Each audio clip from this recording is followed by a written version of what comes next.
சமீபமாக இந்த இருமொழி கொள்கை மற்றும் மும்மொழி கொள்கையோட தலைப்புன்றது போகுது. இப்போது சமூக வலைதளங்கள் அப்படின்னா இந்த யூடியூப்பில் இல்லை கூகுளில் இருக்கட்டும், நியூஸ் என்ன வருதுன்னா, ஒரு யூடியூபர் சொன்ன கருத்து.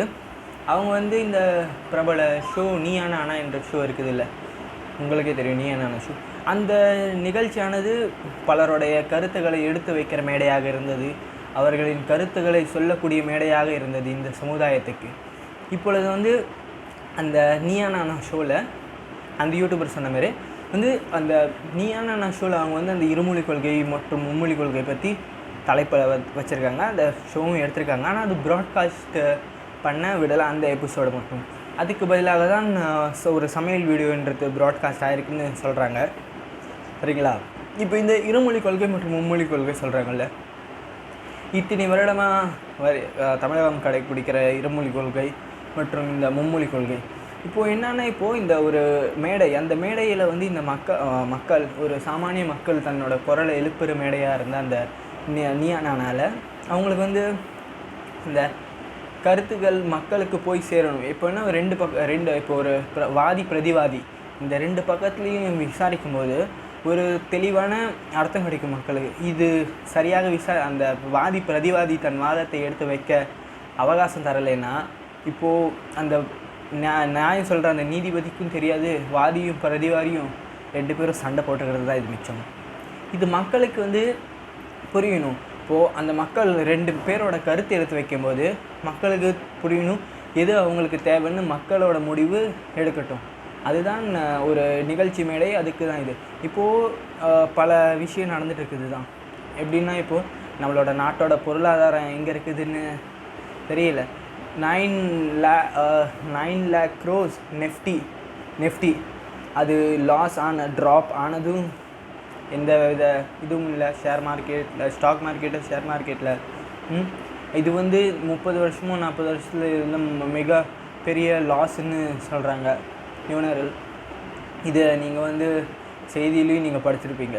இது இப்போது மார்க்கெட்டும் டவுனாக இருக்குது. இப்போது பல நாடுகள் அவங்களோட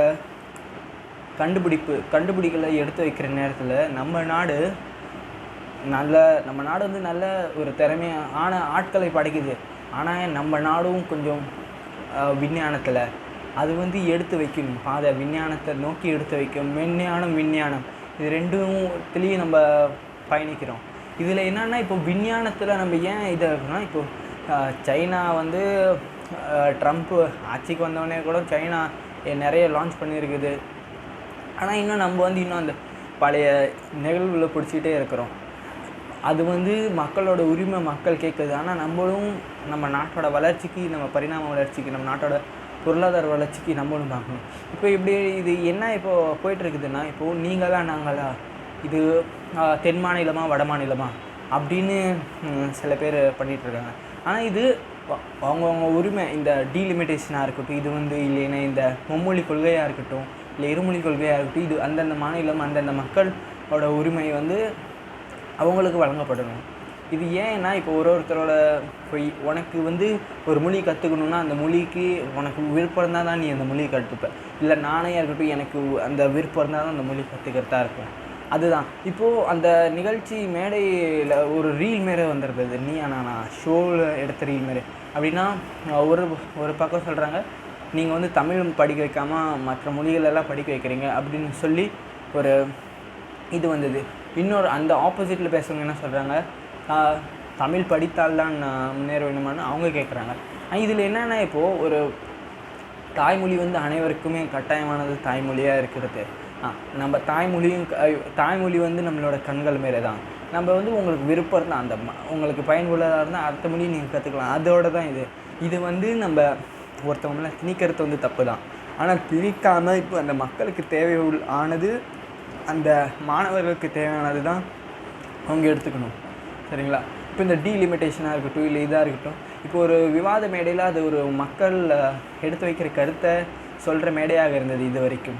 ஆனால் இப்பொழுதுக்கு அந்த மேடையில் அந்த நிகழ்ச்சியானது ஒளிபரப்பப்படவில்லை. அந்த யூடியூபர் கொடுத்த ரிப்போர்ட் இது.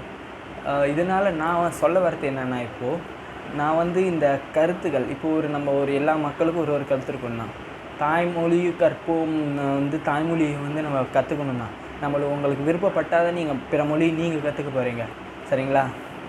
நம்ம இன்னும் வளர்ச்சி பாதையை நோக்கி தான் நம்ம பயணிக்கணுமே தவிர பழைய விஷயத்தை வச்சு மாணவர்களுக்குள்ளே வந்து இது பண்ணக்கூடாது. சரிங்களா? மொழிப்போர் நடத்திய கூட்டம் நம் தமிழ் கூட்டம். சரிங்களா?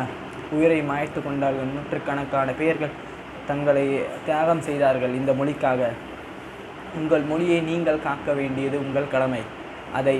அது உங்கள் கைகளில் உள்ளது. உங்கள் மொழியின் எதிர்காலம் உங்கள் மொழி மட்டும் இல்லாமல் உங்களின் எதிர்காலமும் உங்கள் கையில் தான் உள்ளது. அதை நீங்கள் செய்வது, உங்களுக்கு எது வேண்டுமோ அதுதான் நீங்கள் செய்ய வேண்டும். சரிங்களா? இப்போது இந்த கேள்வி வந்து இப்போ நீங்கள் கேட்பீங்க, இப்போ வந்து நம்ம ஒரு கருத்து சொல்கிறோன்னா அந்த கருத்து வந்து சமுதாயத்துக்கு உடன்படுற அந்த கருத்து அப்படின்னு அதெல்லாம் இல்லை. நம்ம கருத்து வந்து இப்போது நீயும் நானும் வேறு இல்லைன்னு சொல்கிறது தான் இந்த நம்ம சட்டம். இதே சட்டத்தை வந்து நம்ம கடைபிடிக்கணும். இப்போ உனக்குன்னு ஒரு உரிமை இருக்குது, எனக்குன்னு ஒரு உரிமை இருக்குது. எல்லா உரிமையிலையும் நீங்கள் பங்கெடுக்கணும். அது உங்கள் முடிவில் இருக்குது. சரிங்களா? இப்போ இந்த மேடையாக இருக்கட்டும், இல்லை இது ஒரு பொது நிகழ்ச்சி, இந்த பொது நிகழ்ச்சியாக இருக்கட்டும், இல்லை உங்கள் மனசில் இருக்கிறதா இருக்கட்டும், உங்களோட கருத்தை நீங்கள் எடுத்து வைக்கிறதுல எந்த விதமான தப்பும் இல்லை. சரிங்களா? இப்போ இதை பேசிகிட்டு இருக்கும்போது இந்த வீடியோ வந்து இந்த இணையதளத்தில் இருக்குமா இல்லையான்னு கூட எனக்கு தெரியல. இல்லைன்னா இது மேலே எனக்கு வேறு அலிகேஷன் வரலாம். இந்த வீடியோக்காகவே எனக்கு ஏதோ ஒரு ரிப்போர்ட் கூட வரலாம். நம்ம வந்து நம்மளோட கருத்தை நான் எடுத்து வைக்கிறேன், உங்கள் கருத்தை நீங்கள் எடுத்து வைங்க. உங்களோட மூளையை காக்குது உங்கள் கையில் இருக்கிறது. உங்களுக்கு எது வேணுமோ அதுதான் நீங்கள் கற்றுக்கணும். சரிங்களா? உங்களுக்கு எது பயனுள்ளதாக இருக்கோ அது நீங்கள் கற்றுக்கங்க.